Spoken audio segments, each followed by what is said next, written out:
All right, welcome back. आज के इस वीडियो में हम लोग एक प्रॉब्लम को सॉल्व करेंगे और जितने भी टॉपिक हम लोगों ने कवर किया है अभी फंक्शन से रिलेटेड, उसका कंसेप्ट यूज करके आप इस प्रॉब्लम को सॉल्व करने की कोशिश करो। सबसे पहले आप वीडियोस को पॉज कर सकते हो और इस प्रॉब्लम को सॉल्व करने की कोशिश कर सकते हो। प्रॉब्लम को सॉल्व करने के बाद जो भी रिजल्ट आता है आपका, उस रिजल्ट को आप अपने नोटबुक पे नोट डाउन कर लो, राइट, ताकि इस वीडियो में जो मैं सॉल्यूशन दूंगा उस सॉल्यूशन से आपका रिजल्ट मैच करता है कि नहीं।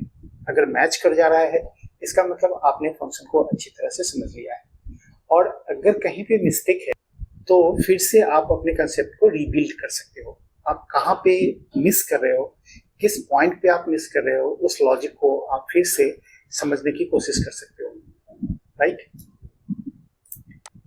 तो यहाँ पे हम लोग क्या कर रहे हैं, सबसे पहले तो आपका मेन फंक्शन है, राइट। तो मेन फंक्शन क्या कर रहा है, अभी ये हमारा मेन फंक्शन है और मेन फंक्शन के अंदर हमारा एक प्रोटोटाइप, राइट। और प्रोटोटाइप किसका है, वन नाम का फंक्शन है। ये वन एक यूजर क्रिएटेड फंक्शन है, राइट, जो हम लोगों ने बनाया है वन। क्लियर। सो यहाँ पे भी हम लोग एक वन फंक्शन ले लेते हैं और वन फंक्शन कॉल हो रहा है यहाँ पे, राइट। मेन फंक्शन के अंदर में 3 लाइंस है। आप ऐसे करके समझो कि मेन फंक्शन के अंदर हमारे पास क्या है, ये 3 लाइंस का कोड है, right. So first of all line number 1 is prototype, line number 2 is function call, and line number 3 is display the message, right. So line number 1 process करेगा क्योंकि ये हमारा केवल प्रोटोटाइप डिक्लेरेशन है, राइट। तो line number 1 processed हो चुका, तो कहाँ जाएगा, लाइन नंबर 2 के पास। लाइन नंबर 2 क्या करेगा कि इस यूजर डिफाइंड फंक्शन को कॉल करेगा। जैसे ही ये फंक्शन कॉल होगा, ये कंट्रोल ट्रांसफर हो जाएगा हमारा यहाँ पे, राइट। तो लाइन नंबर 2 हमारा प्रोसेस करने गया, लाइन नंबर 3 अभी हमारा बचा हुआ है, इस लाइन नंबर 3 को अभी प्रोसेस करना है, right. So line number 1 over, line number 2 is now going to process, right. तो यहाँ पे क्या हो रहा है, मेन फंक्शन कॉल कर रहा है किसको, वन नाम के फंक्शन को। अब हम लोग आते हैं लाइन नंबर 1 में, जहां पे हम लोगों ने वन फंक्शन को डिफाइन करके रखा है, राइट। तो यहाँ पे हमारा लाइन नंबर 1, 2 और 3 लाइन्स है यहाँ पे भी, line number 1, 2 and 3, right. So line number 1 तो प्रोटोटाइप है, तो प्रोटोटाइप डिक्लेरेशन हो गया, इसमें कोई प्रॉब्लम नहीं है। Line number 2 is to print the message, right. तो यहाँ पे हम लोगों का अगर स्क्रीन है तो इसके आउटपुट में क्या आ जाएगा, सबसे पहले ये वाला आउटपुट आ रहा है, राइट। तो यहाँ पे हमारा आउटपुट आ जाएगा क्या, it is 1, right, and then the control will transfer to the function 2। तो यहाँ पे क्या हो रहा है, लाइन नंबर 2 हमारा प्रोसेस हो चुका और line number 3 is now going to be processed।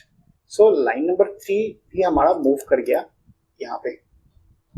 अब हम लोग किसके अंदर है, फंक्शन 2 के अंदर है, राइट। सो लाइन नंबर 1 से अब प्रोसेस करना शुरू करेगा, राइट। तो इस 2 वाले फंक्शन के अंदर केवल एक ही लाइन का स्टेटमेंट है जिसके अंदर मुझे मैसेज को शो करना है, राइट। तो मैसेज क्या है, इट इज 2। तो यहाँ पे जो हमारा फंक्शन 2 था, इसके अंदर एक मैसेज है जहाँ पे प्रिंट करना है, इट इज 2, राइट। तो ये मैसेज प्रिंट हो गया। जैसे ही ये मैसेज प्रिंट हो जाएगा, इसका यहाँ पे प्रोग्राम एंड हो गया, राइट।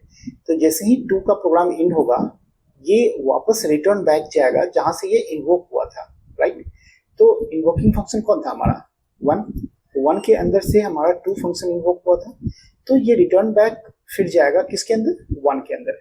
जैसे यहाँ पे 2, तो 2 वापस जाएगा किसके अंदर, 1 के अंदर। अब यहाँ पे कंफ्यूज नहीं करना है कि हमारा ये जो 2 फंक्शन है वो रिटर्न अगर होता है तो कभी भी हमारा डायरेक्ट मेन फंक्शन के पास नहीं जाएगा, राइट, इसके अंदर नहीं जाएगा। जहां से फंक्शन इन्वोक होता है वापस कंप्लीट करने के बाद रिटर्न बैक उसी फंक्शन के पास जाएगा, राइट। तो यहाँ से कंप्लीट करने के बाद वो वापस जाएगा किसके पास, फिर से वन फंक्शन के पास, राइट। और वन के पास आओ और आप चेक करो कि वन के अंदर लाइन नंबर 1, 2 एंड 3 तीनों लाइन हमारा प्रोसेस हो गया है, तो इसका प्रोग्राम भी इंड हो गया। सो लाइन नंबर 1, 2, 3 तीनों लाइन प्रोसेस होने के बाद ये वन फंक्शन फिर से रिटर्न बैक हो जाएगा किसके पास, मेन फंक्शन के पास। सो मेन फंक्शन के पास लाइन नंबर 3 अभी प्रोसेस करना बचा हुआ था, तो लाइन नंबर 3 में क्या है, जस्ट एक मैसेज शो करना है, आई एम बैक। तो यहाँ पे हम लोगों को अगर यहाँ पे न्यू लाइन होता सपोज तो न्यू लाइन में आता, अगर न्यू लाइन नहीं है तो इसी लाइन में हम लोग का प्रिंट कर देगा आई एम बैक, राइट। अब आप अपना आउटपुट चेक कर सकते हो, अगर आउटपुट यही आया है then it's okay, big thumbs up, right.